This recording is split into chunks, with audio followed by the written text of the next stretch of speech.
indie game fans, this video is brought to you by the Emerald Tablet by Uni, an alchemy-centric management RPG where you play as Misty. In order to enroll in the Alchemy Academy, she borrows an exorbitant amount of gold from her friend to pay for the school fees, with the promise that she would be a full guild member and repay the debt within 3 years.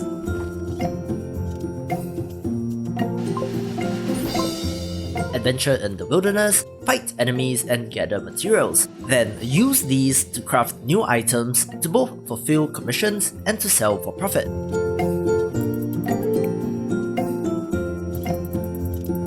Obviously very similar to the Atelier RPG series and even Reciteer or Moonlighter to some extent, but this has quite an extensive crafting system which is the core focus. Very anime in presentation and aesthetics with some deep RPG systems, resulting in quite a fun little game.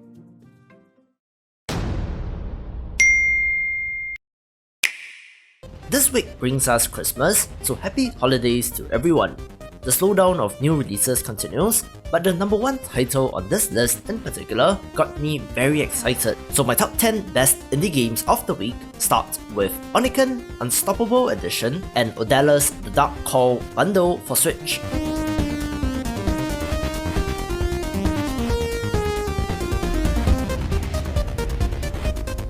Both are retro-inspired pixel art action platformers, giving a nice balance between sci-fi and traditional medieval high fantasy, and is by developer Joy Masher, who are known for their pixel art and most recently put out Blazing Chrome.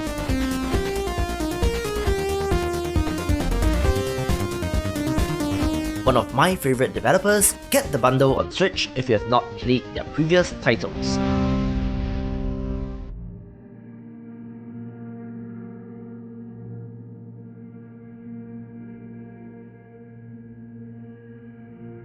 The Land of Crows is a moody, side-scrolling, gothic adventure game inspired by the literary works of authors like Edgar Allan Poe.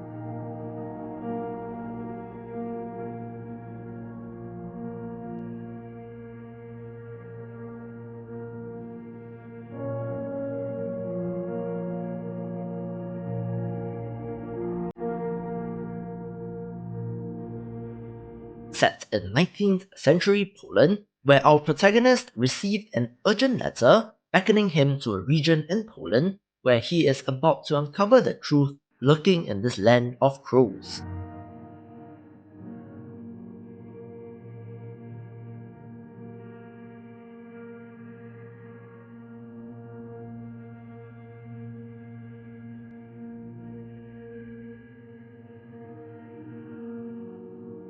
Very interesting art style and certainly has the tense thriller vibe to it.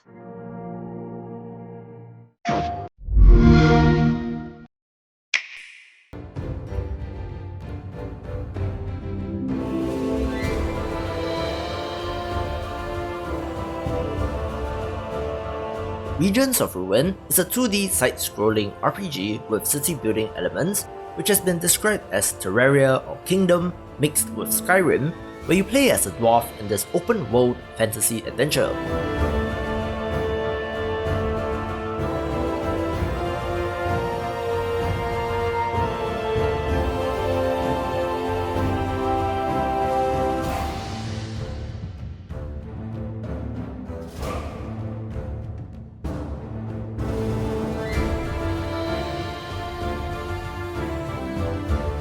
There are stats and leveling up, a skill tree, loot, crafting and management elements as you fight, build and conquer your way across the world.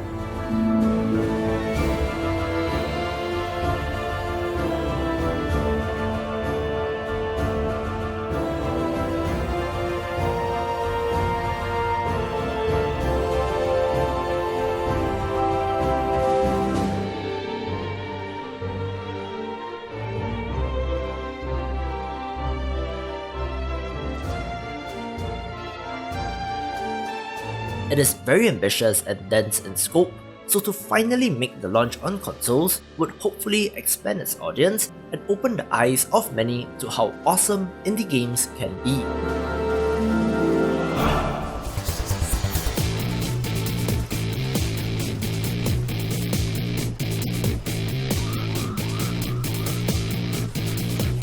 IOX is a top-down sci-fi action RPG set near Jupiter, where you play as a mercenary hired by a corporation to fight over the scraps and remnants of old industries.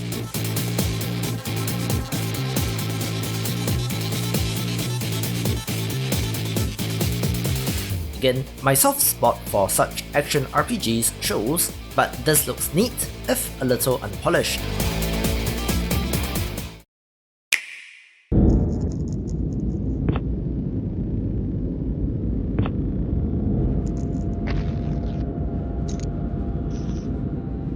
Dungeon is a first-person dungeon crawler that certainly has a distinctive art style that really makes it stand out.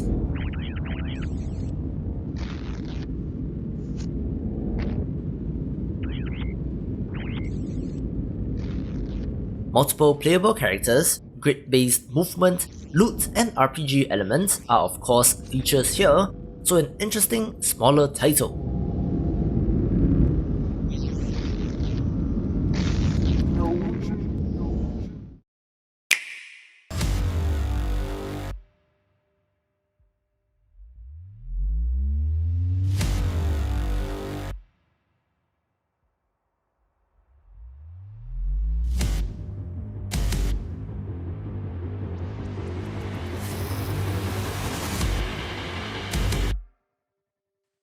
Down to Hell is a very stylish side-scrolling brawler with ample use of lighting effects, blood spurts, and a heavy metal soundtrack.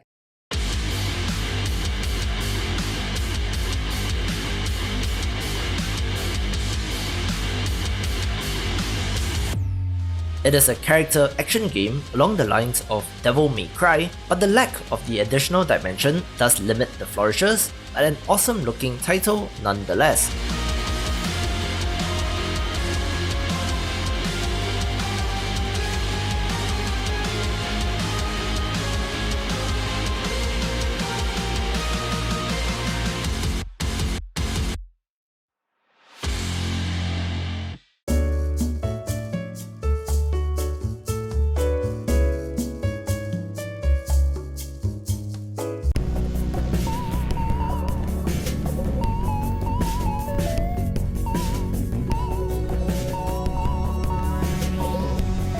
Hostario is an action game from developer Fred Wood, best known for his other titles Love and Kuso, which were both tightly designed platformers where you could place your own checkpoints.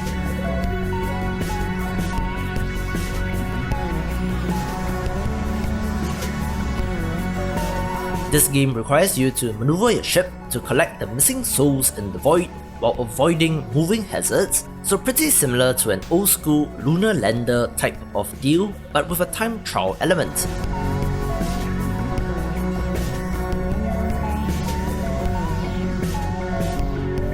Looks simple but challenging and should be a good time.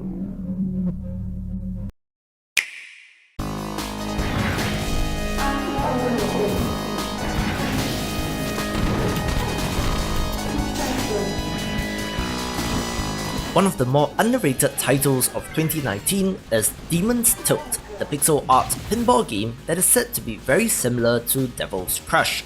There's only one table, but it evolves as you play, where the occult theme is very well done, with chimeras, witches, homunculi and more on the table. There's a solid pinball foundation as well, with the high score chase being the main draw, but wonderful pixel art.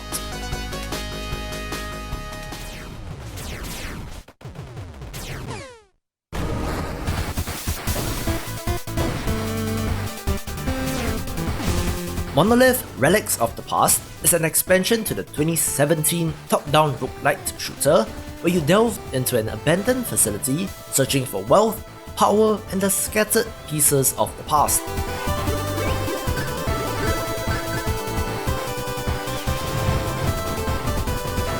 This is one of the more overlooked roguelites in my opinion, so when I heard that it was getting an expansion, I had to feature it for sure.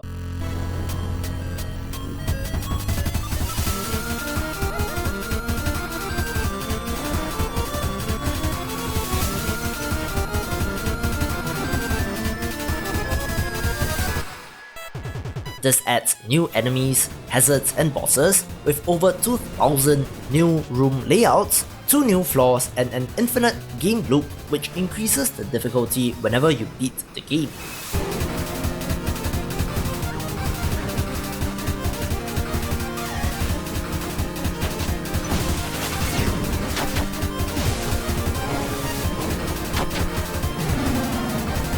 Really is an awesome title, so certainly pick up the base game, which is on sale for less than $5, and if that is to your liking, check out the DLC when it launches on Christmas.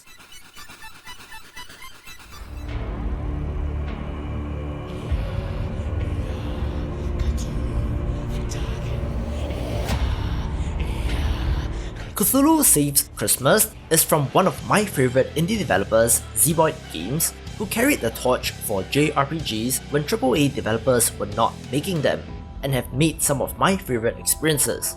This mashes together Cthulhu Saves the World and Cosmic Star Heroine, and with awesome pixel art and clever modern JRPG design, this one is a no-brainer for me due to the pedigree taking the #1 spot.